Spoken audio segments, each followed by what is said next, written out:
Hi everyone! We'll just wait on some people to tune in today. Tell us where you're from and how old you are. I don't think there's anyone tuned in today. Put them all off last week. So today we're going to be covering the recovery position, and we're also going to do burns as well, but we'll just wait on a few people to get tuned in. So my name... We have one. I've got one person. Is it my mum or my sister? Which one? Might be my mum. It might be your mum. Two people, that's your sister. Oh, three? You're up to three. So if you've just tuned in, we want to know where you're from and how old you are. So we've got Ross from Kilmarnock. Morning, Ross. We taught your mum the other week. Oh yeah, that's right, yeah, in the Morrisons. Your mum's a troublemaker, Ross. We've got 6 people now. Anyone else tuning in? So last week we had people tuning in, mostly Scotland, but we also had some people in London, and we had more than one person in Australia. I think there was a few people in Australia actually. Libby and Fraser. Good From morning, Libby and Fraser. just up the road. Okay, so we'll just give it another minute, just let the numbers creep up a little bit. Hello from Dundee, Kyle. 10, and Cameron. 8 on Sunday. Happy Big birthday, birthday. Cameron. Shay, 13. What's that one? Kearney, I think. From No, Watford. Watford, wow. Well, we've got Tim, he's watching all the way from Melbourne. Orson in Dundee. Tim, is that your old boss, Tim?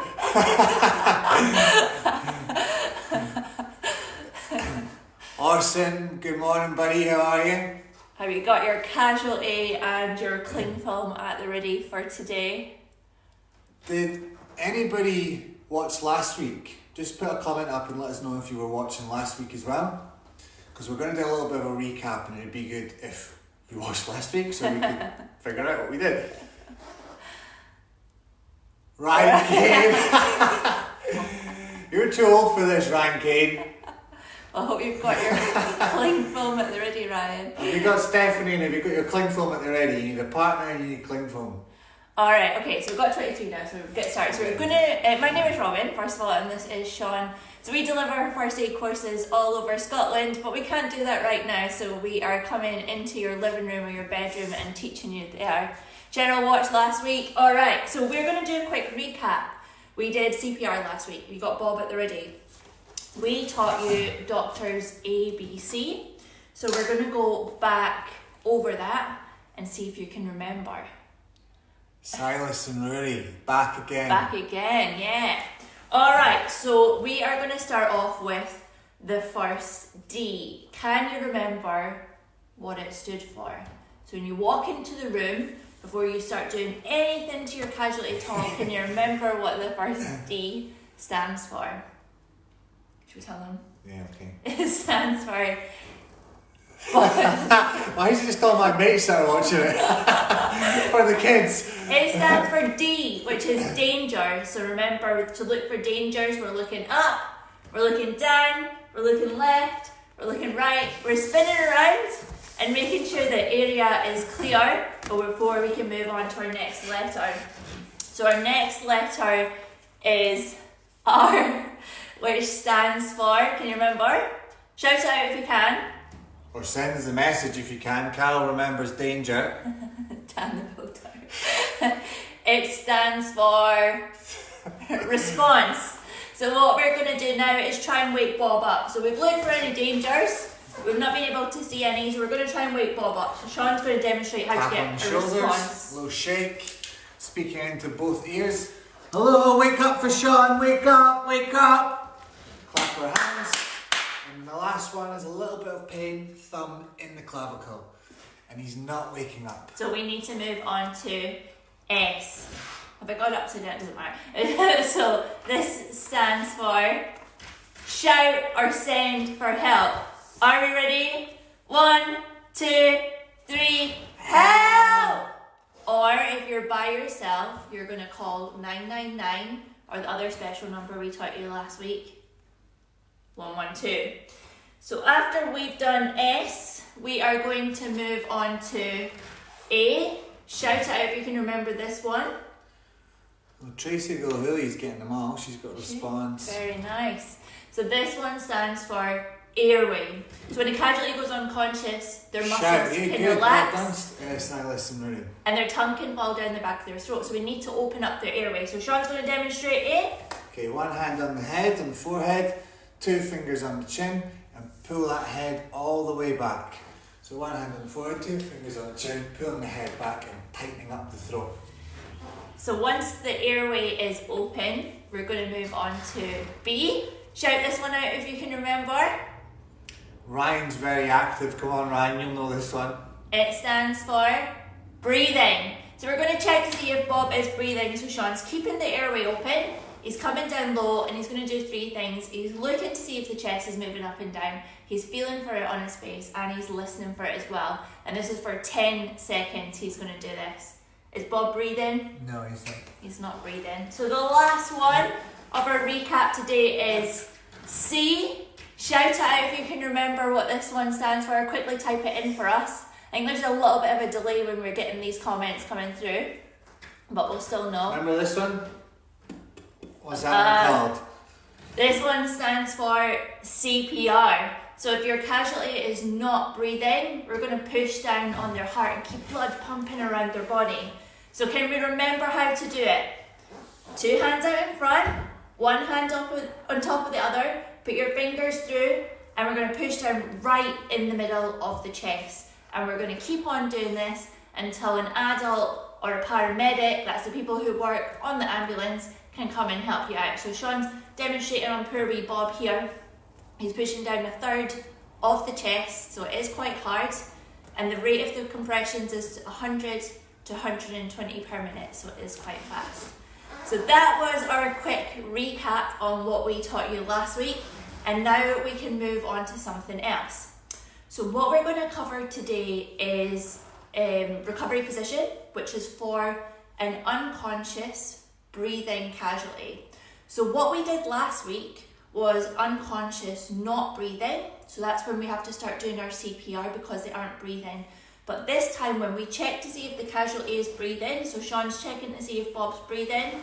So 10 seconds, remember, look, listen and feel for that breath. Bob is breathing this time, so that's good news. But we haven't been able to wake Bob up, so we still need to call for an ambulance or shout for help because something's wrong. We can't wake him up.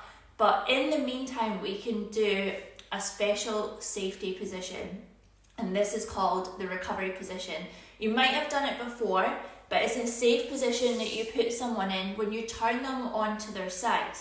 And the reason that we do this is if we leave our casualty, say Bob, lying on his back, and we're waiting on the paramedics to come, maybe Bob will be sick, and if he's lying on his back, Sean's going to do a little demonstration.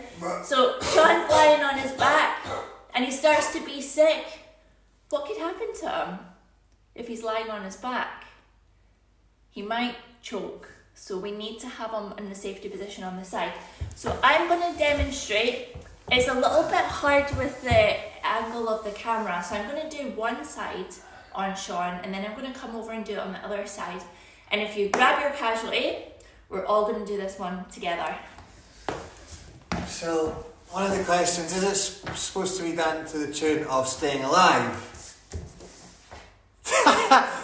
And then Anthony says, alive! Yes, it can be done to the tune of Staying Alive, Baby Shark, 500 Miles, there's all different songs that you can do. Okay, so recovery position. There are 4 main steps to it. Step 1, you take the arm that's closest to you, and we're going to bend it into this shape here. So I'm bending Sean's arm, and then I'm putting it right next to me. So it's bent like this. So if you can all do that one on your casualties right now. Done? Alright, step 2, we take this hand that's further away, and we put the back of the hand on the cheek that's closest to you. Now, once you've put that hand there, you can't let go. Because if you let go and your casualty is unconscious, look what happens. It flops to the floor. So once you pull it over and onto the cheek closest to you, you have to hold that hand there the whole time until you finish turning your casualty into the recovery position. So that's step 2. Everyone done that? Keep this hand here, and then you're going to reach over and take the leg that's further away, and we're going to pull from the knee. So we actually can't see Sean's knee, so he's just going to shuffle up just a little bit. He's unconscious, but he's a great casualty. So I'm going to grab this knee and I'm going to lift it up. Now the good thing about the recovery position is it doesn't matter what size your casualty is or how big you are. We are going to have to use our muscles this morning, but with a little bit of pressure from this knee, your casualty rolls over pretty easily towards you. So make sure your hand's still on the cheek. We're going to take this knee and we're going to put some pressure on it and roll your casualty towards you.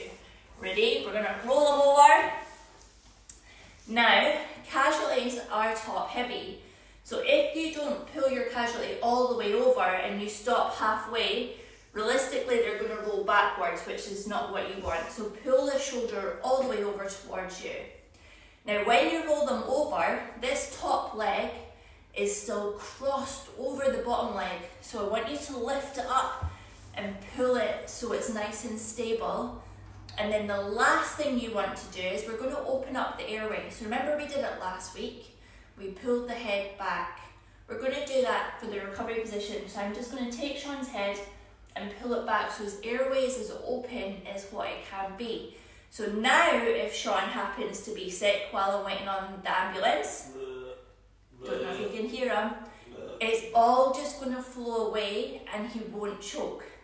The other good thing about the recovery position is if I am monitoring Sean and I notice that he does stop breathing, I need to start CPR very quickly, which is what we did last week. So I take one hand on the shoulder and I roll him, and then he goes onto his back and I can start doing CPR very quickly. So I've done the recovery position on one side, but you might have not been able to see it all properly. So I'm going to do it on the other side, and then you're going to tell me how to do it. Okay, so I'm shuffling over. So my casualty is lying on the floor. So remember, number one arm comes up here. I'm not sure if you can see it. I think you can. Okay, then we're going to take the hand that's further away and we're going to put it on the cheek that's next to you. Now remember, you can't let it go. It's going to flop. So bring it over and then hold it here. Then you're going to take the knee that's further away from you and lift it up. And then the last thing is you take this knee and pull them all the way towards you. Make sure the shoulder is all the way over. You bring the top leg up so it's not crossed anymore. And then the last thing that you do is pull that head back so the airway is open. See if you can, there we go. Perfect. All right, let's do it one more time. You're going to tell me what to do. Number one, step one, you do it on your casualty. We're going to take this first arm and bend it towards you. Step number two, I'll give you a clue, it's the second hand. Do you remember where it goes? Put your casualty's hand where it's meant to go right now. So we take the hand that's further away, put it on the cheek close to you, hold it there. Step three is one of the legs. Can you remember which leg it is? Is it the leg closest to you or further away?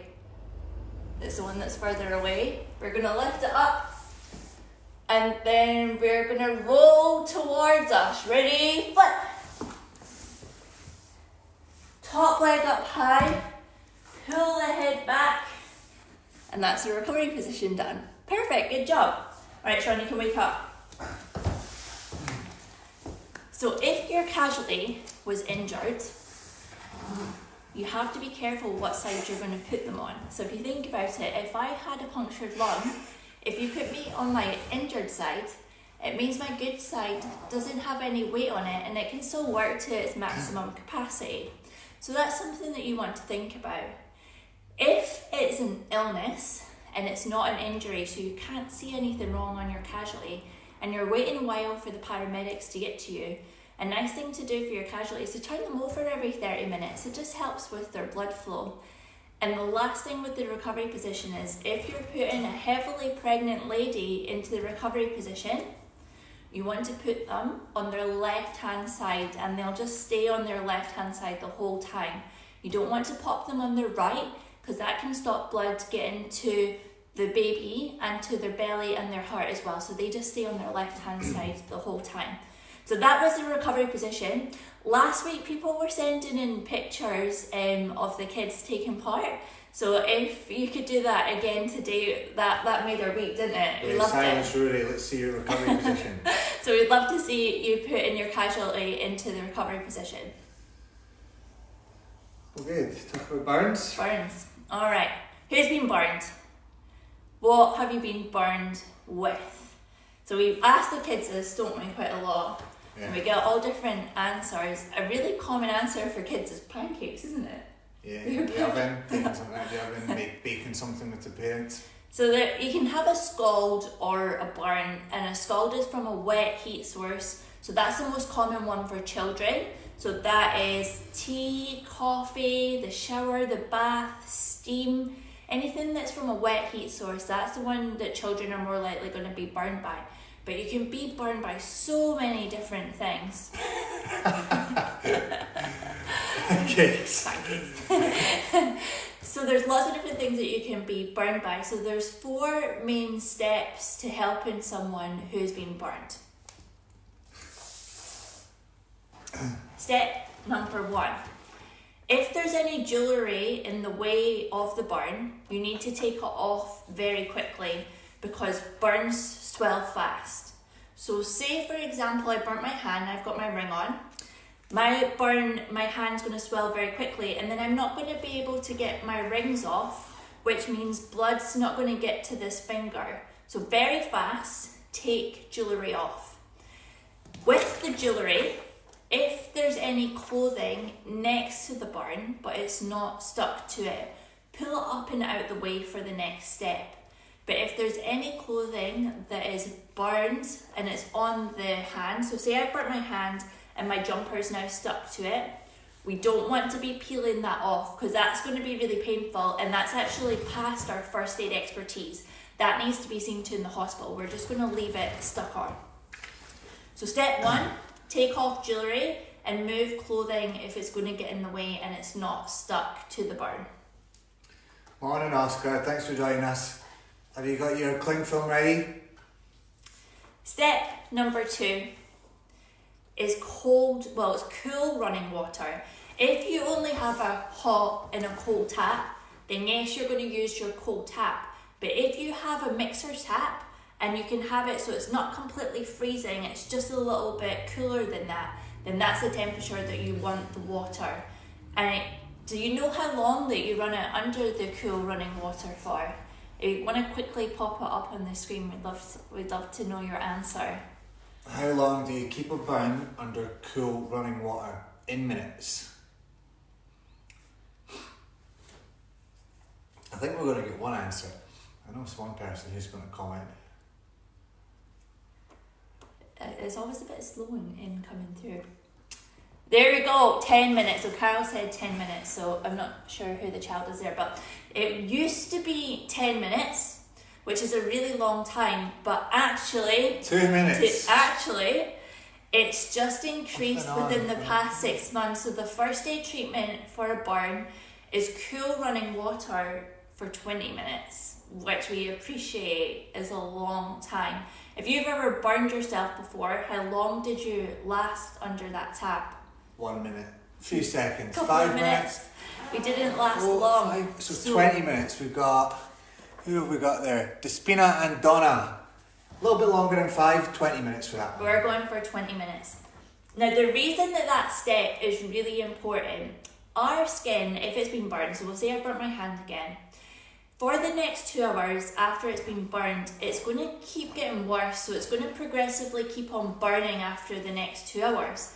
But if I run it under cool running water for 20 minutes, it's going to halt that burning process, so it's going to stop it from being able to keep getting any worse. So yes, it will still hurt, but it can't keep getting any worse. So if I've burned my hand and it's a bad burn, I want to aim for the cool running water literally just above it, so I don't have the force of the tap directly onto the burn.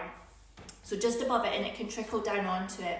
And also, if it's a really bad burn and you put the force of the tap directly under it, potentially that could take off layers of skin as well if it's a really bad burn. So that's why we aim for literally just above it. So 20 minutes if you can. It's a really long time, I understand, but try your very best. If it's a big burn and you're having to do this in the cool shower, try and just make sure it's the body parts that have been burned that are under the cool running water, and extra blankets around the rest of you. So that was step 2. So we've got jewellery and clothing off if it's near the burn. Step 2, cool running water for 20 minutes. Do you want to cover some? No, you're in, man. Step number 3, this is why we have our cling film. So if it's oozing, weeping or starting to blister, we need to try and keep it as clean as possible. So if our skin is stopping any infection from coming in. But if it's been burned, it's now prone to infection, so that's why we need to keep it clean. But we can't use normal bandages like this one here. See if I can open it up and show you. So Donna, it is quite a long time, 20 minutes. What we say is put your arm under. If it gets too cold, take it out, back in, out and in. It can be very uncomfortable, especially during winter. But it's such an important step. Exposed skin to cold water. So we can't use a normal bandage like this one here because it has sticky fibres, and if you pop that onto a burn, it would just get stuck to it, and then up at the hospital they're going to have to try and clean that out. But we've all got our cling film at the ready, don't we? So we're going to use that. So you're going to rush into your kitchen and get cling film. Or if you don't have cling film, maybe you're outside and you only have a sandwich bag or a plastic bag, you can use that instead. So the trickiest part is trying to find the end of it. So you guys can do this along with me. So if you want to try and find the end of the cling film. So Sean's going to pretend he's burnt his arm. Now your initial instinct is with a burn to wrap it up, you would just take the cling film and start wrapping it and around very tightly.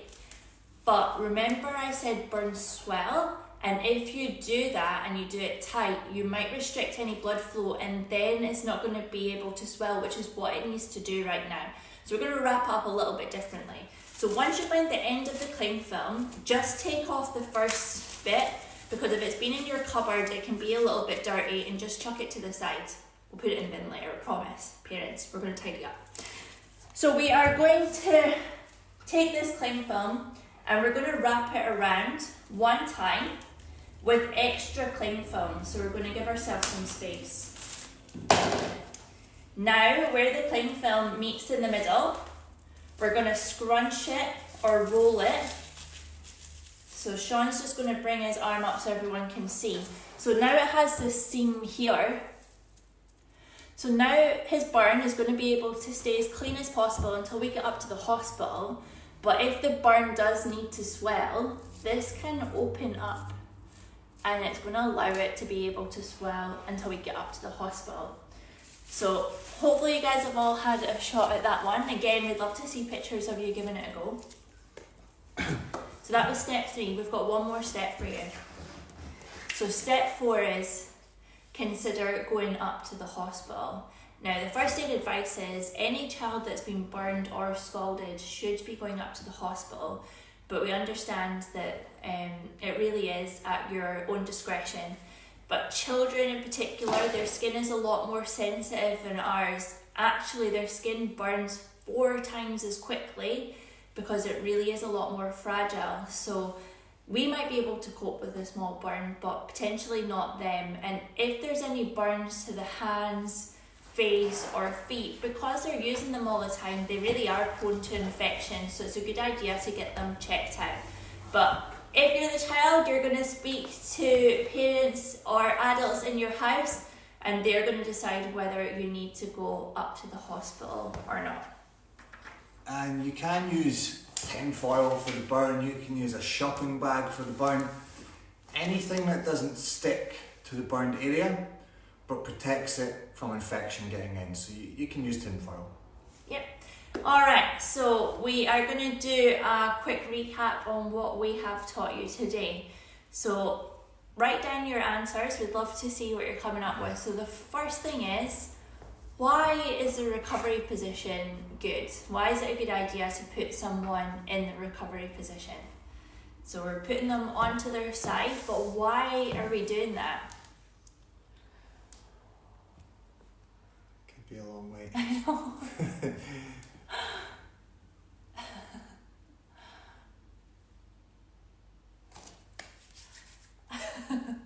Everyone's all typing at the moment. Really long answers for us. Okay, so the reason why we put them on their side is so that if they're sick, any vomit can drain. Yeah, well there we go, we got an answer. So you don't swallow the sick, yes, so the vomit can drain from their mouth, keeping the airway clear. Alright, next question, Robin, what's your next one? If it's a pregnant lady that you're putting in the recovery position, what sides do you put them on? Is it on their left hand side or is it on their right hand side? Which side do they go on if they're pregnant? This is Archie. Yeah, he's a little cutie. You've been here the whole time, Ryan. We had to chuck him out because when we were practicing the recovery position, he kept jumping all over Sean. Her On left, the left, well done. perfect. Yeah, that's right. They do go on their left hand side. And if it's not an injury, Silas it's an illness.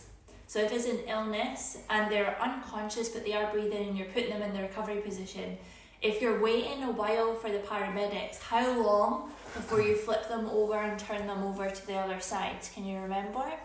Left. Okay, Silas and Rory, well done. Anthony Hayward left it, good. Donna, talking about the dog. Pregnant on the right. Oh, sorry. Is it the Spino? It's actually the left. Tracy Gilhooly actually says hi to you. We can't put Archie in the recovery position. The doggy recovery position. Alright, so that was a quick recap on the recovery position. Have a practice of that when we come off screen. Take pictures, we'd love to see them. 4 steps to burns. Can you remember number 1? Actually, do you know? What's number 1? Step number 1. Treatment for burns. Take off any jewellery if it's in the way and any clothing as well. If the clothing is stuck to the burn, leave it there. If it's not stuck, move it up and out the way. Step number 2. Can you remember the next picture?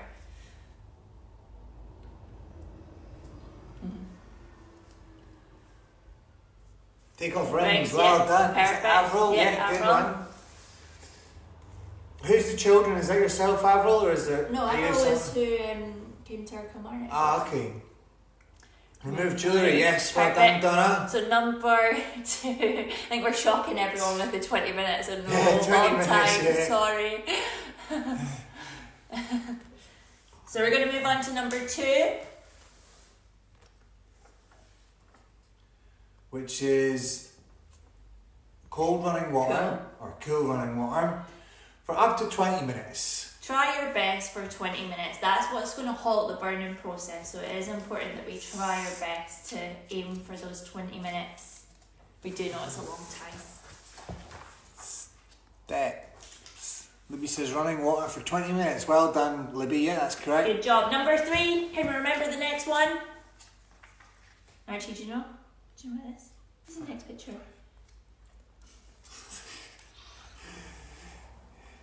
Number 3. Cool running water for 20 minutes. See, Ryan Kane, he seems to have learnt a lot today. See, Ryan Kane's watching from Edinburgh. He's 6 years old.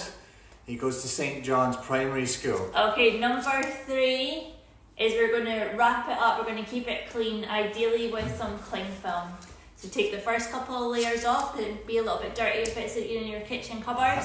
And then you're going to wrap it around one time, some extra space, and then you're going to scrunch it together so it meets in the middle. And then the last one, the last step for burns is consider going up to the hospital, especially if it's on the hands, feet or face, if it's blistering or weeping. Silas and Rudy are so smart, aren't they? Every week. And they said their mum's a nurse as well. So Oh. yeah, they'll be teaching her a thing or two. That's right. Alright, so that is us done for today.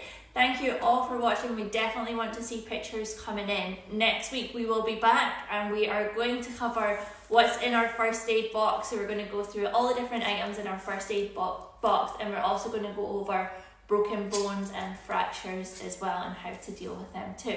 So from me, Sean and Archie, thank you for tuning in today, and we'll see you all next week. Thank you. See you soon. Bye.